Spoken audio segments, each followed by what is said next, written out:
a flor de labios. Y era de esos parientes que Dios nos regala, esos familiares que Dios nos lo da para que las fiestas no empiecen hasta que ellos no llegan. Son esos que son el alma de la fiesta. Él podía hacerse amigos de cualquiera, tenía un carisma que supongo que había heredado de mamá, de la vieja, que siempre fue artista. Y él creo que tenía ese alma de artista. Y tenía una simpatía, arrollador. Fue predicador, ¿saben? Y uno de los buenos, un gran pastor. Fue un predicador, un pastor, un hombre de Dios. Y un día su iglesia atravesó una crisis. Él no era el pastor principal, era uno de los pastores asistentes, técnicamente.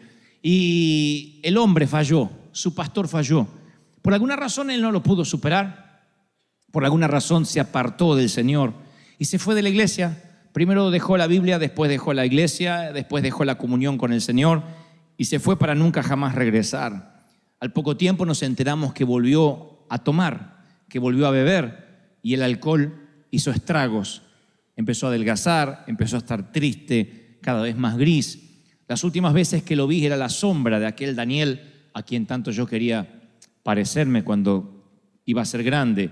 Y en el año 2013, 2 años atrás, promediando mayo, mi hermano mayor me llama y me da la noticia de que había tenido un infarto irreversible, obviamente un infarto masivo, y había partido, había fallecido en la ambulancia mientras que los paramédicos intentaban darle oxígeno, respiración.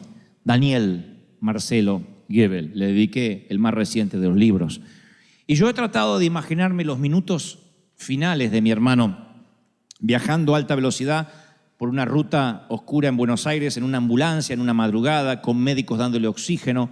Y me preguntaré por siempre, o no sé si por siempre, sino hasta que esté allí en la eternidad, me preguntaré si tuvo esos minutos que él alegaba que iba a tener. Porque toda la familia, el resto que seguimos siendo cristianos, le decíamos, Daniel, ¿qué tal si tienes un accidente? ¿Qué tal si pierdes la vida? Tú has predicado, no te tengo que contar el mensaje de salvación. Y él decía, no, yo sé la verdad y sé que estoy haciendo las cosas mal. Sé que estoy fuera de Dios. Sé que mi vida no está correcta, pero estoy seguro que Dios me va a dar unos últimos minutos para arrepentirme. Y yo le decía, ¿y qué si no te da esos minutos? Ah, Dios me lo va a dar, tranquilo Dante. ¿Qué si no te lo da? Oh, Dios me lo va a dar. Así que se imaginan que lo primero que pensé es si tuvo esos minutos antes de morir. Me lo imaginé a Daniel con la última imagen que se llevaría de su paso fugaz por esta tierra, que era el techo de una ambulancia y unos cuantos desconocidos sobre él intentándole dar oxígeno. Y tal vez tu corazón no esté dando su último latido, pero sí hoy llegaste a este servicio con tus últimos ahorros, la última solución, la última pizca de café, el último crédito, la última oportunidad, el último análisis. Siempre llegamos a lo último de algo, la última onza de paciencia. Tenemos temor a que nos demanden, temor a terminar últimos, temor a perder los ahorros. Ese bulto en el pecho o en el antebrazo nos produce cierta preocupación. Ese lunar no nos gusta nada. Ese tipo que se mudó en la cuadra no nos da tranquilidad. Y entonces empezamos a tener miedo, empezamos a tener temor. Y decimos, ¿qué tal si se me agota lo último que tengo? Nos llenamos de ansiedad. El miedo te encierra en una prisión y no puedes salir nunca más. Eso es lo que logra el miedo. El miedo nunca logra otra cosa que meterte dentro de una prisión y no te permite salir, ni ser feliz, ni ser libre. Ahora imagínate un día, un solo día, solo un día sin temor, un día sin miedo, sin temor al fracaso, sin temor al rechazo, sin temor a la tragedia. Imagínate un día sin pensar que algo le pasará a tus hijos, que te faltará dinero, que no vas a comer mañana, que podrás pagar el mortgage. Un día sin temor alguno. Tú dices, wow, nunca lo había pensado así, creo que sería muy feliz. Y por eso el Señor preguntó, ¿por qué teméis? ¿Por qué tienes miedo? ¿Por qué tienen miedo? Lanza la pregunta a los muchachos que estaban mojados y empapados en medio de una tormenta. Preguntarle por qué tienen miedo en medio de una tormenta atroz es como que un nadador le pregunte a otro, ¿por qué estás mojado? Porque es lógico que tenga miedo. Se supone que estamos en una tormenta y se supone que tengamos miedo. Los hombres escuchan la pregunta y están muy serios. El crucero acaba de convertirse en una pesadilla aterradora. Y así es como uno de ellos recuerda el viaje. Dice: luego el maestro Jesús subió a la barca y lo siguieron los discípulos. De repente se levantó en el lago una tormenta tan fuerte que las olas inundaban la barca. Mateo 8:23. Escuchen este detalle, no se lo pierdan, por favor. De repente, una gran tormenta se desató en el mar. No todas las tormentas vienen de repente. En la pradera los agricultores ven los cambios de nubes y dicen: me parece que va a llover. Los que saben de tormentas dicen: mi mamá decía, me está doliendo la cadera, va a llover. Nunca supe cómo se conectaba la cadera con el clima, pero no fallaba la vieja. Era un barómetro. Ella decía: me duele la cadera, va a llover. Nunca usamos servicio meteorológico. La gente venía a decirle: Nelly, ¿le duele la cadera? Sí, ¿para cuándo? Para mañana. Y se venía la tormenta. Sin embargo, dice el apóstol: no, que esta tormenta saltó como un león desde el césped, de golpe, agazapada. Y Pedro y Juan luchan, son pescadores. Y el oficio les hace hacer que traten de mantener la vela lo más abajo posible. Mateo es recaudador de impuestos.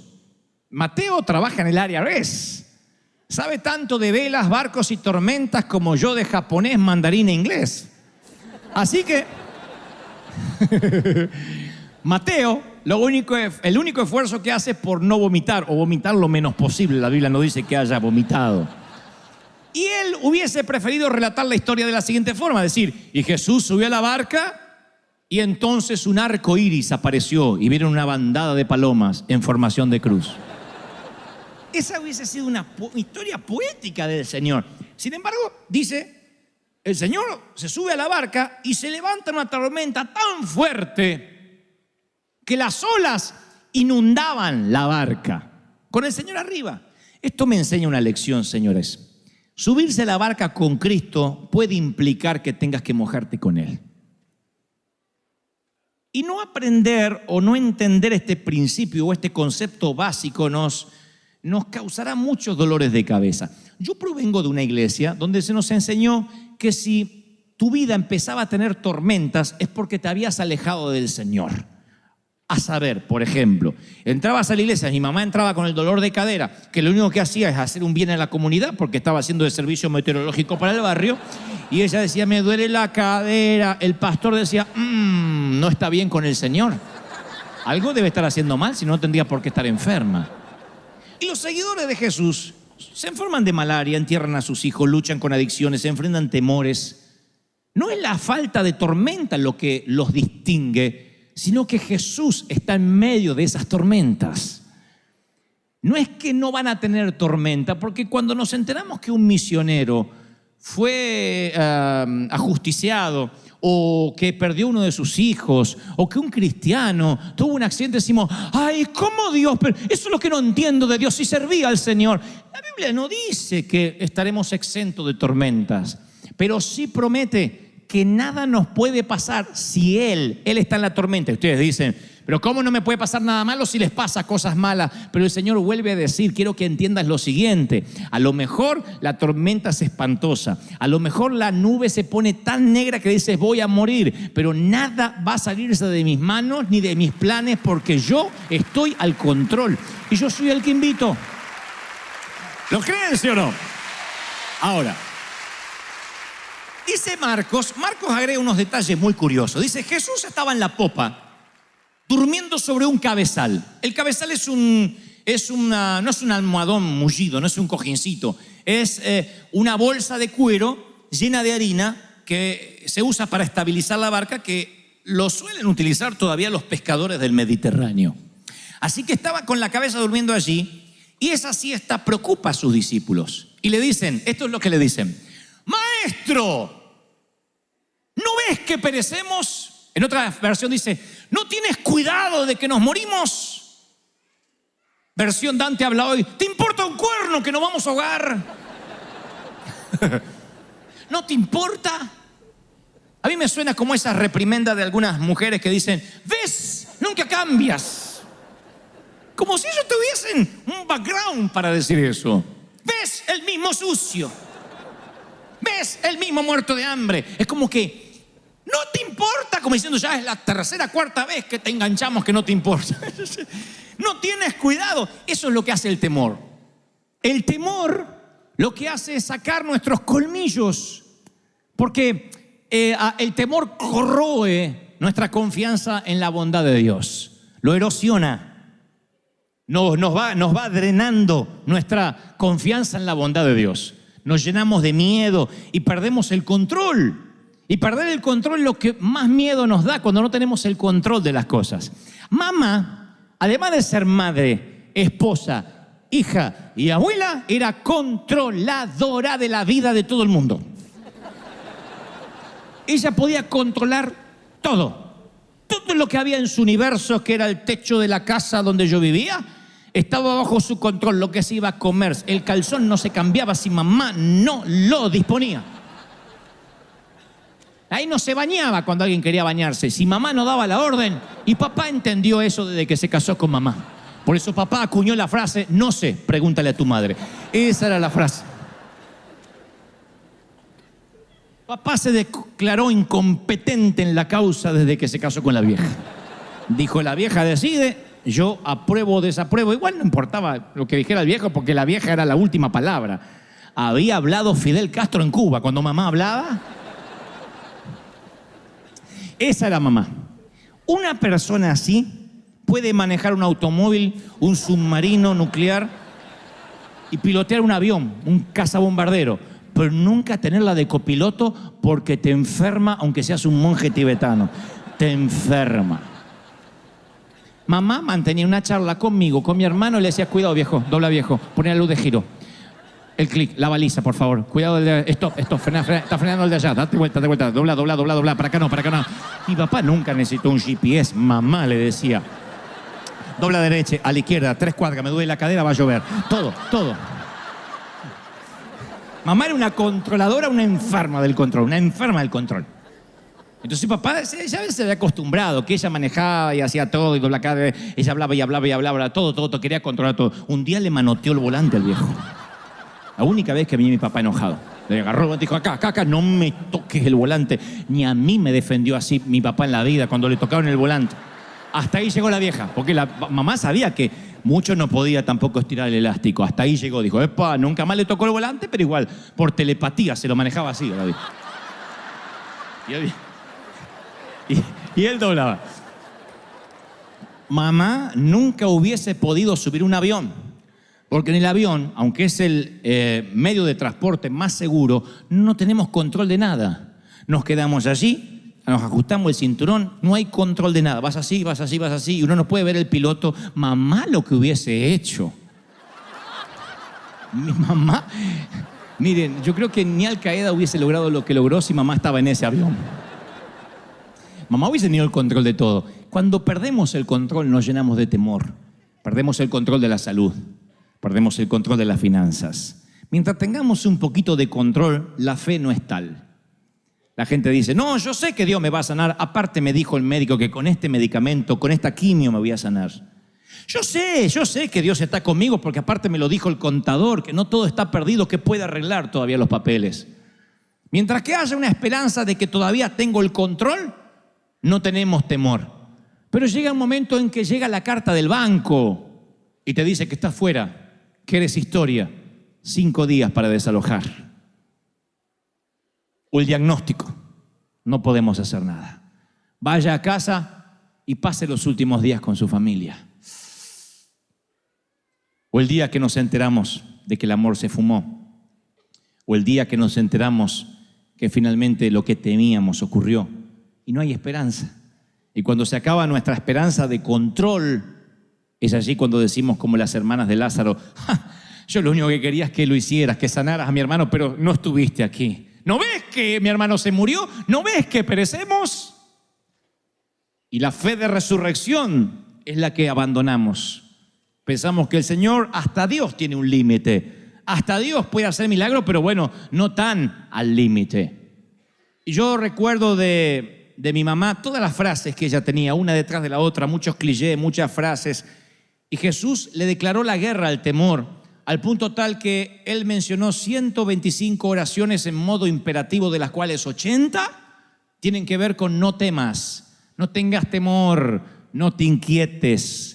Y en toda la Biblia, desde Génesis hasta Apocalipsis, la palabra no temas figura, adivinen, 365 veces. Podría figurar 364 veces si estaría bien, o ¿qué tal 366? Pero solamente aparece no temas, y es la única frase que se repite 365 veces. Eso tiene que tener una explicación. Y la primera que se me ocurre es la que se te está ocurriendo a ti también. Hay un no temas para cada día del año, desde el 1 de enero hasta el 31 de diciembre. No temas, no temas, no temas. Alguien necesita oírlo. No tengas miedo. No teman, ustedes valen más que muchos pajaritos, le dice el Señor a un grupo de gente. No teman por lo que habréis de vestir o de comer. Menciona en otro mensaje. Y como si no tuviera otro tema, más adelante dice, no temas, cree solamente. Tened ánimo, soy yo, no temáis. Menciona caminando mientras que se parece un fantasma sobre el agua. No temáis a los que matan el cuerpo. Preocupaos si pudieran quitarte el alma, pero no temas por el cuerpo. Le dice a su grupo íntimo. No temas, manada pequeña, a un anillo más grande, ya es un círculo un poquito más grande, porque vuestro Padre os ha placido daros el reino. No se turbe vuestro corazón, ni tenga miedo, le dice un padre desesperado. Luego hay una gran multitud y dice, y oiréis de guerra y de rumores de guerra, mas ustedes no teman, no tengan miedo. Va a ser un milagro. Jesús se le acerca, lo toca y le dije, levantaos. Y los leprosos que nadie los tocaba, dice, ¡hey! No teman. Cuando el Señor ascendió a los cielos, si pudieras haber hablado con cualquiera de los discípulos, le preguntarías, ¿qué frase repetía una y otra vez? No será levántate, ni serás poderoso, ni los ungiré, es no tengas miedo. ¿Por qué tienen miedo? Hombres de poca fe. Yo estoy en la barca, estoy en tu vida. ¿Me veas o no me veas? Y si cuando a la altura de los ojos me tratas de buscar y no estoy, búscame entre los cabezales, quizás esté echando una siesta. Si no estoy en estribor, estaré en la proa, a babor, en algún lado en el barco, pero no me bajo del barco si tú estás arriba. Y más, si yo te invité a navegar, yo no me bajo del barco. No tengas temor.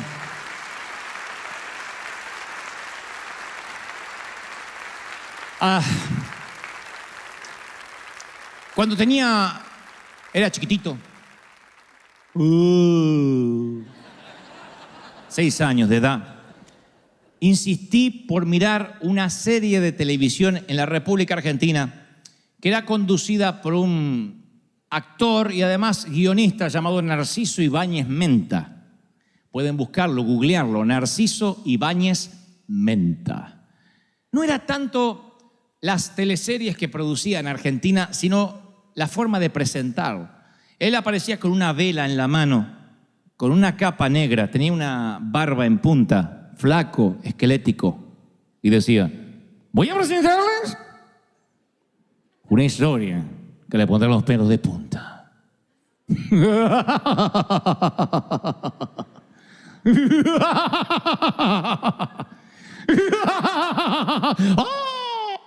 Yo me hacía encima, nunca fui estreñido de vientre por esa serie, por esa. Me orinaba en los pantalones. Lo que vamos a ver ahora es el regreso. Así hablaba, el regreso del monstruo. Hubo una remake de ese regreso del monstruo llamado El Pulpo Negro, que se trataba de un asesino serial que mataba gente, le dejaba como marca personal un pulpo negro encima del cadáver. Así que un día le dije, papá, ¿puedo ver el pulpo negro? Ni loco. Por favor, déjame ver el pulpo negro. Bueno, mírelo y ya está. Papá era muy fácil para convencer. Después de decir 2 o 3 veces, pregúntele a su madre, mamá estaba durmiendo, me dejó ver el pulpo negro. Desde ese día se me abrió un portal a un mundo desconocido. ¡Ay, qué pánico, qué miedo! Terminó el pulpo negro y toda mi casa estaba llena de pulpos negros. Pero eso no fue lo peor, sino la siguiente noche y la siguiente y las subsiguientes y las que vendrían. Porque yo en aquel entonces tomaba leche de noche, un vasito de leche. Y a veces me olvidaba de tomar la leche y tenía que ir hasta la sala, hasta la cocina, abrir la nevera para la leche. Pero yo estaba seguro que el pulpo negro habitaba entre la habitación y la nevera. Así que pasaba por la habitación de papá y decía, pa, quiero leche. Agarre de la nevera. No, está el pulpo negro. Mi papá se armaba de valor sobrehumano. Ese hombre me escoltaba a través del valle de sombra y de muerte. Y en pijama, Porque uno dice, si tengo que enfrentar a un delincuente me arreglo un poco. Él no, en pijama. En pijama iba así y sin miedo al pulpo negro. Abría la nevera, me servía el vasito de leche, esperaba que lo tomara y decía, a la habitación. Primero que me sorprendía de papá, ¿cómo podía dormir cuando había un pulpo en la casa? ¿No ves que morimos? ¿No te importa que nos hundimos? Oh, entendía a los discípulos. Dormía como un condenado mientras que el pulpo merodeaba a los niños de ese vecindario. Y lo segundo, cuando él se levantaba y me daba el vaso de leche, casi sin encender la luz de la nevera era el único testigo de lo que ocurría. Yo miraba a mi papá y decía, ¿de qué está hecho este hombre? ¡Qué valor sobrehumano! ¿Quién es este hombre que aún el pulpo negro le obedece y tomaba mi leche? Los discípulos le dijeron, Señor, ¿no ves que morimos? Y él se levanta, aquíétate, mar, y detiene los vientos. Y los discípulos dicen, ¿quién es este hombre que aún el viento y el mar le obedecen?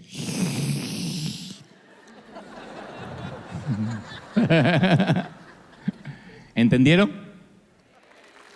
El Señor ve tu tormenta, tu crisis, como mi papá el pulpo negro. No tienes que tener temor. Él se levantó, reprendió los vientos y al mar y les dijo, aquíétense. Y ellos dijeron, wow, ¿de qué está hecho este hombre? Mis queridos, ese Dios que transformó una tormenta en una cálida tarde primaveral, estoy seguro que le dio una oportunidad a él, Daniel, a nuestro Daniel, a mi hermano. Yo estoy seguro que él lo último que vio fue el techo de la ambulancia. Pero lo próximo que vio inmediatamente fue el brazo del Señor rescatándolo. ¿Por qué lo sé? Porque no importa cuánto dure una tormenta, si el Señor está allí. Y mi propio hermano decía, yo sé en lo que he creído. Sé que estoy haciendo las cosas mal, pero sé la verdad. Mi otro hermano mayor, Sergio, me llama hace unos meses atrás y me dice, Dante, yo no soy místico, no soy de tener sueños, pero soñé a Daniel, o lo vi, lo visioné. Dijo, entró por la puerta de casa y no estaba flaco como cuando murió. Estaba como cuando tenía 20 y tantos años, con esos dientes blancos todavía. Y estaba vestido de blanco al tono, con un sombrero de capitán, como quien se va a navegar en un plácido velero en el mar Caribe. Entró y me dijo, Sergio, dile a todos que llegué y los espero. Y luego se dio vuelta, dice, y vi su espalda grandota, porque yo siempre lo veía flaquito a lo último, y él estaba con su espalda así, derechito. Como un capitán, derechito así, se fue. Daniel, tal como yo lo admiraba, como ese gigante que era cuando yo era chiquito. Y cuando me lo contó mi hermano, me conmoví hasta lo más profundo de mi ser, porque Le pregunté, Sergio, ¿y se estaba riendo? Oh, sí, Daniel siempre se ríe. No en los últimos años. No, pero sí estaba riendo con ese humor de siempre. Me dijo, estoy bien, los estoy esperando. Por eso estoy seguro que aunque Daniel vivió los últimos años en una tormenta, conociendo a Jesús, conociendo al capitán de los capitanes, estoy seguro que no se hundió,